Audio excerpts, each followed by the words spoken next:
सर्वशक्तिमान पिता धन्यवाद करते हैं आज के सुंदर बाइबल अध्ययन के लिए। खुदावन हर एक को बड़ी बरकत दे, आशीष कर पिता, यीशु नाम से मांगते हैं, आमीन। हम पढ़ेंगे न्यायों की किताब 20 अध्याय।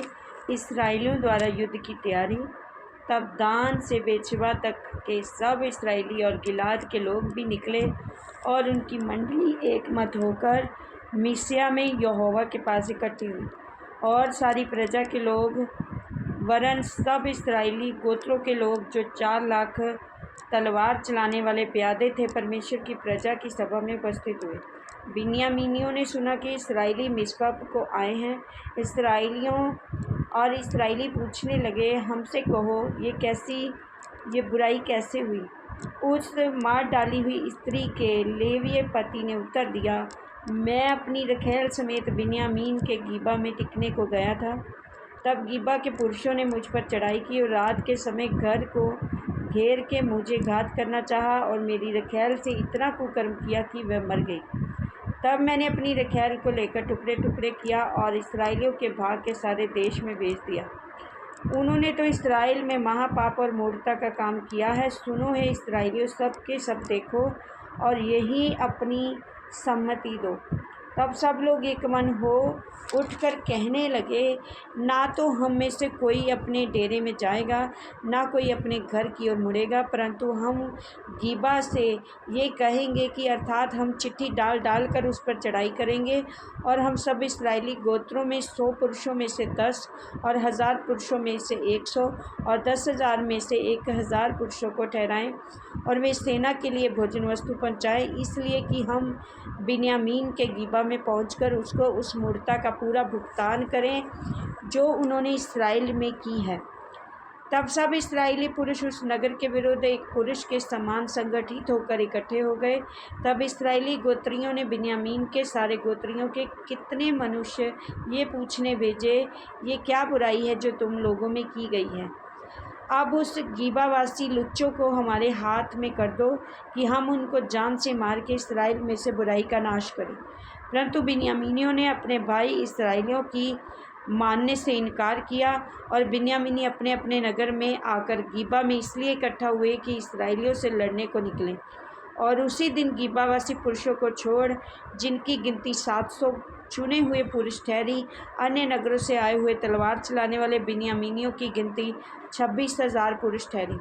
इन सब लोगों में से 772 चुने हुए पुरुष थे, जो सबके सब ऐसे थे कि गोफन के पत्थर मारने में बाल भर भी न चूकते थे। और बिन्यामीनियों को छोड़ इसराइली पुरुष 4 लाख तलवार चलाने वाले थे, वे सब के सब योद्धा थे। बिन्यामीनियों से युद्ध। सब इसराइली उठकर बैतेल को गए, ये कहकर कि परमेश्वर से सलाह ली और इसराइलियों से पूछा, हम में से कौन बिन्यामीनियों से लड़ने को पहले चढ़ाई करे। यहोवा ने कहा, यहूदा पहले चढ़ाई करे। तब इसराइलियों ने सवेरे उठकर गिबा के सामने डेरे डाले और इसराइली पुरुष बिन्यामीनियों से लड़ने को निकल गए और इसराइली पुरुषों ने उससे लड़ने को गिबा के विरुद्ध पाँति बांधी। तब बिन्यामीनियों ने गिबा से निकल उसी दिन 22,000 इसराइली पुरुषों को मार के मिट्टी में मिला दिया। तो भी इसराइली पुरुषों ने साहस कर उसी दिन में जहाँ उन्होंने पहले दिन पाँति बांधी थी, फिर पाँति बांधी। और इसराइली जाकर साँझ तक यहोवा के सामने रोते रहे और ये कहकर यहोवा से पूछा, क्या हम अपने भाई बिन्यामीनियों से लड़ने को फिर पास जाएं? यहोवा ने कहा, हाँ, उन पर चढ़ाई करो। तब दूसरे दिन इसराइली बिन्यामीनियों के निकट पहुँचे। तब बिन्यामीनियों ने दूसरे दिन उनका सामना करने को गिबा से निकलकर फिर 18,000 इसराइली पुरुषों को मार के, जो सबके सब तलवार चलाने वाले थे, मिट्टी में मिला दिया। तब सब इसराइली वरन सब लोग बैतेल को गए और रोते हुए यहोवा के सामने बैठे रहे। उस दिन सांझ तक उपवास किया गया और यहोवा को होम बलि और मेल बलि चढ़ाए। और इसराइलियों ने यहोवा से सलाह ली। उस समय परमेश्वर की वाचा का संदूक नहीं था, वही था, और पिनहास और हारून का पोता एलियाजार का पुत्र था। उन दिनों में उसके सामने हाजिर रहा करता था। उन्होंने पूछा, क्या हम एक और बार अपने भाई बिन्यामीनियों से लड़ने को निकलें या उनको छोड़ दें? यहोवा ने कहा, चढ़ाई कर, क्योंकि कल मैं उनको तेरे हाथ में कर दूंगा। तब इसराइलियों ने गिबा के चारों ओर के लोगों को घात में बैठाया। तीसरे दिन इसराइलियों ने बिन्यामीनियों पर फिर चढ़ाई की, पहले के समान गिबा के विरुद्ध पाती बांधी। तब बिन्यामीनी उन लोगों का सामना करने को निकले और नगर के पास से खींचे गए जो दो सड़क, एक बैतेल को और दूसरी गिबा को गई है, उनमें लोगों को पहले के समान मारने लगे। मैदान में कोई 30 इसराइली मारे गए। बिन्यामीनी कहने लगे, वे पहले के समान हमसे मारे जाते हैं। परंतु इसराइलियों ने कहा, हम भागकर उनको नगर में से सड़कों में खींच ले आए। तब सभी इसराइली पुरुषों ने अपने स्थान से उठकर बालतमार में पाती बांधी और घात में बैठे हुए इसराइली अपने स्थान से अर्थात मारेगेवा से अचानक निकले। तब सब इसराइलियों से छाटे हुए 10,000 पुरुष गिबा के सामने आए और घोर लड़ाई होने लगी, परंतु वे न जानते थे कि हम पर विपत्ति अभी पड़ना चाहती है।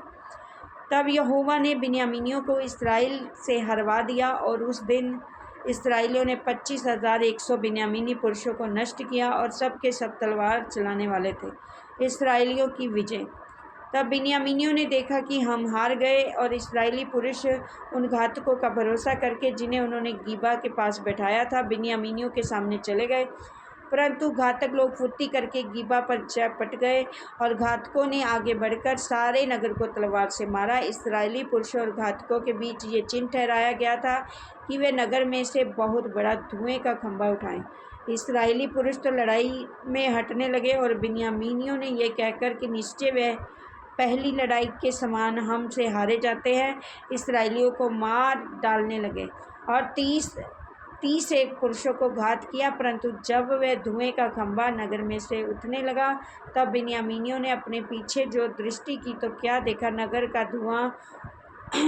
का नगर धुआं होकर आकाश की ओर उड़ रहा है।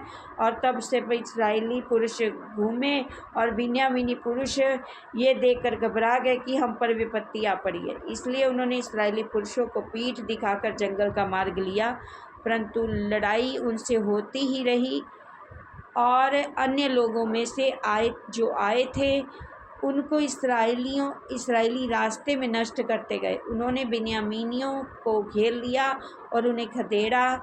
वे मनुहा में वरन गिबा के पूर्व की ओर तक उन्हें लताड़ते गए और बिन्यामीनियों में से 18,000 पुरुष जो सब के सब शूरवीर थे मारे गए। तब वे घूमकर जंगल में की रिमोत नामक चट्टान की ओर भाग गए, परंतु इसराइलियों ने उनमें से 5,000 को चुन चुनकर सड़कों में मार डाला। फिर गिदोम तक उनके पीछे पड़ के उनमें से 2,000 पुरुष मार डाले। तब बिन्यामीनियों में से जो उस दिन मारे गए थे 25,000 तलवार चलाने वाले पुरुष थे और वे सब शूरवीर थे। परंतु 600 पुरुष घूमकर जंगल की ओर भागे और रिमोन नामक चट्टान में पहुंच गए और 4 महीने वहीं रहे। तब इस्राएली पुरुष लौटकर बिन्यामीनियों पर लपके और नगरों में क्या मनुष्य क्या पशु जो कुछ मिला सबको तलवार से नष्ट कर डाला और जितने नगर में उन्हें मिले उन सबों को आग लगाकर फूंक दिया। इस वचन के द्वारा प्रभु ब्लेस करेंगे। आमीन। सब कुछ आमीन।